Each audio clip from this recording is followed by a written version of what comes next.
कराची के लायरी इलाके का नाम सुनते ही लोगों के दिमाग में गैंग वॉर्स, ड्रग्स और डर आता है। और अब ये कहानी इंडिया के स्क्रीन्स पर भी आई है, जहां बॉलीवुड सुपरस्टार अक्षय खन्ना ने फिल्म धुरंधर में रहमान डकैत का रोल प्ले किया है। ये जो उनके कैरेक्टर अभी सब जगह पर ट्रेंडिंग कर रहे हैं। आज हम जो अक्षय खन्ना ने प्ले किया है जो रहमान डकैत का, आज हम उस रहमान डकैत का असली कहानी जानेंगे। कैसे एक आम बच्चा जो लायरी के गरीब और नेग्लेक्टेड मोहल्ला में बड़ा हुआ बन गया कराची का सबसे फियर्ड गैंगस्टर। कैसे उसने अपनी जिंदगी और अपनी गैंग को पॉलिटिकल प्रोटेक्शन और सोशल इमेज के साथ इतना पावरफुल बनाया कि लोग उसको रॉबिन हुड और अंडरवर्ल्ड किंग दोनों के नाम से याद करते हैं। आज हम आपको ले चलेंगे रहमान डकैत के पूरे लाइफ के अंदर, बचपन से लेकर उसकी गैंग वॉर्स, पीएसी पॉलिटिक्स, दुश्मनों के साथ तकरार और आखिरकार उसकी मौत तक। ये कहानी सिर्फ एक गैंगस्टर की नहीं बल्कि अब एक ट्रेंडिंग बॉलीवुड मूवी से जुड़ी हुई रियलिटी भी है। नमस्कार दोस्तों, स्वागत है आप सबका हमारे चैनल इंडिया टॉक्स डेली पर। अगर आपको ऐसे ही क्राइम मिस्ट्री स्टोरीज पसंद है या चाहते हैं कि दुनिया के हर एक ट्रेंडिंग न्यूज और वर्ल्ड इवेंट्स आपके फोन पे देख सकते हैं जहां पर भी सिर्फ 10 मिनट के अंदर, तो वीडियो को लाइक करें, सब्सक्राइब करें और बेल आइकन दबाना ना भूलें। पहले हम उसकी बैकग्राउंड, उसकी पहचान की बात करेंगे। रहमान डकैत का असल नाम सरदार अब्दुल रहमान बलोचा था।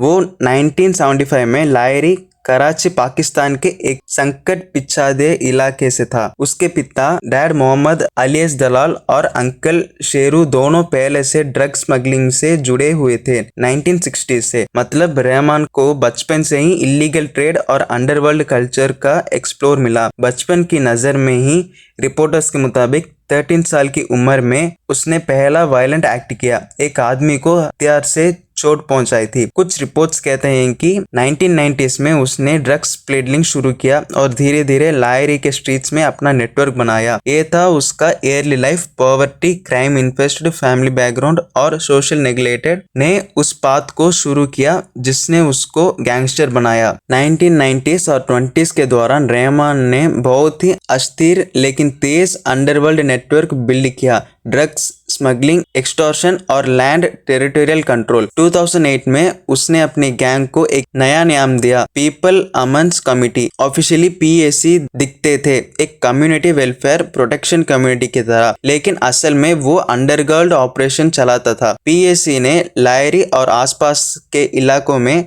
ऑफिसेस खोले, प्रोटेक्टेड मनी, ड्रग्स स्मगलिंग और एक्सटॉर्शन चलाया और इलीगली अपना रूल्स चलाया। इस चाओटिक एनवायरनमेंट और वीक गवर्नेंस का वजह से कुछ लोगों ने उससे लोकल प्रोटेक्टर या इवन रॉबिन हुड जैसे माना।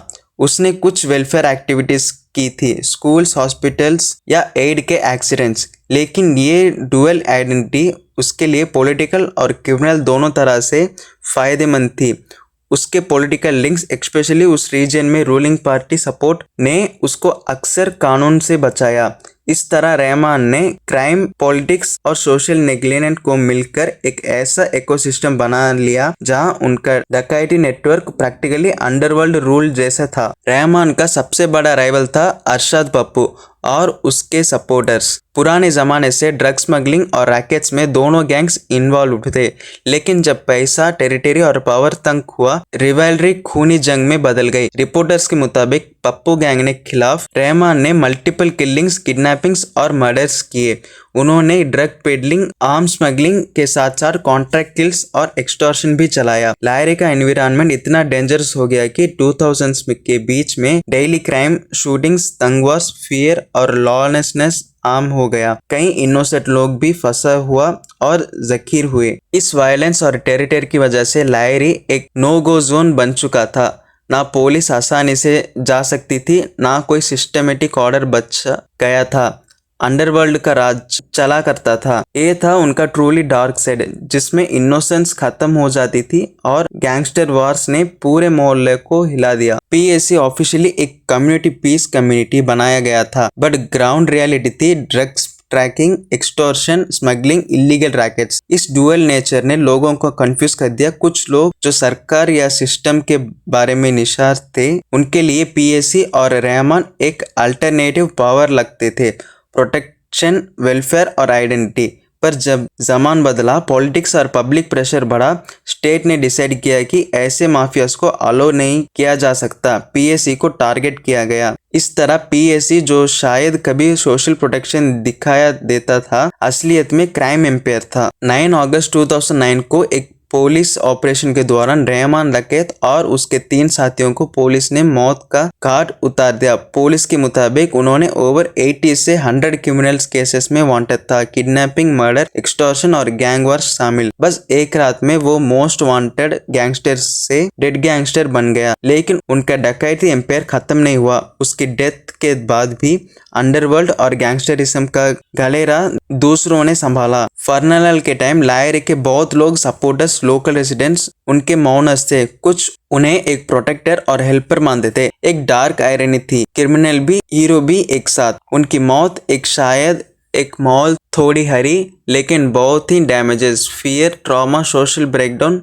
ज्यादा गहरी थी। रहमान डकैत की कहानी सिर्फ एक गैंगस्टर की नहीं, बल्कि उस समाज की है जहां पॉवर्टी, इनइक्वालिटी, पॉलिटिकल पैट्रोनेज और नेग्लेक्ट मिलकर ऐसा क्लाइमेट बनाते हैं जिसमें माफियाज पैदा होते हैं। अगर सरकार या सोशल सिस्टम प्रोटेक्टिव होता, शायद ऐसे लोग हीरो नहीं बनते। पीएसी जैसे ग्रुप्स बनाते ही कि अगर स्टेट गवर्नमेंट्स फेल हो तो पैरेलल पावर स्ट्रक्चर्स जो क्रिमिनल भी हो सकते हैं, लोगों को अपनी तरह खींच लेते हैं। इससे लॉन्ग टर्म डैमेज होता है। ऑपरेशंस, लॉलेसनेस, जनरेशनल ट्रॉमा और law enforcement, legal justice, social welfare, education, इंसाफ सिर्फ पनिशमेंट से नहीं, प्रिवेंशन से भी चाहिए। अगर नेग्लेक्ट रहेगा, हायरार्ची का गैप रहेगा, तो क्राइम फिर से आएगा। रहमान के बाद उसका जो नेटवर्क था, उसका लीडरशिप हैंड ओवर हुआ उजैर बोलाच को। अंडरवर्ल्ड पॉलिटिक्स और गैंग वॉर्स जारी रहे, थ्रू बिग क्रैकडाउन्स हुए। आज भी लायर की हिस्ट्री, उसका क्रिमिनल पास्ट, गैंग वॉरफेयर का लेगेसी लोगों की यादों में है। मूवीज, मीडियाज और डॉक्यूमेंट्री के जैसे उस पीरियड को याद किया जाता है।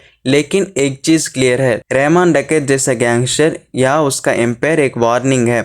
अगर सोशल जस्टिस, गवर्नेंस और यूथ अपलिफ्टमेंट से ध्यान नहीं दिया तो इलीगल पावर स्ट्रक्चर्स दोबारा उभर सकते हैं। दोस्तों, अगर आपको यह स्टोरी सुन के लगा कि सोशल इश्यूज, क्राइम, पॉवर्टी सब लिंक्ड हैं, या अगर आपके मन में कोई सवाल है, चाहे लायरी के इतिहास पे हो, गैंगस्टर वार के लॉजिक पे हो या सोशल जस्टिस पे हो, तो कमेंट करके ज़रूर बताएं। और अगर आप चाहें कि हम ऐसे स्टोरीज लेकर आते रहें तो प्लीज़ लाइक, सब्सक्राइब और शेयर करें। शेयर कीजिए अपनी सोच, अपने एक्सपीरियंस, ताकि और लोग समझ सके कि क्राइम सिर्फ क्राइम नहीं, पीछे कुछ स्ट्रक्चरल प्रॉब्लम्स हैं।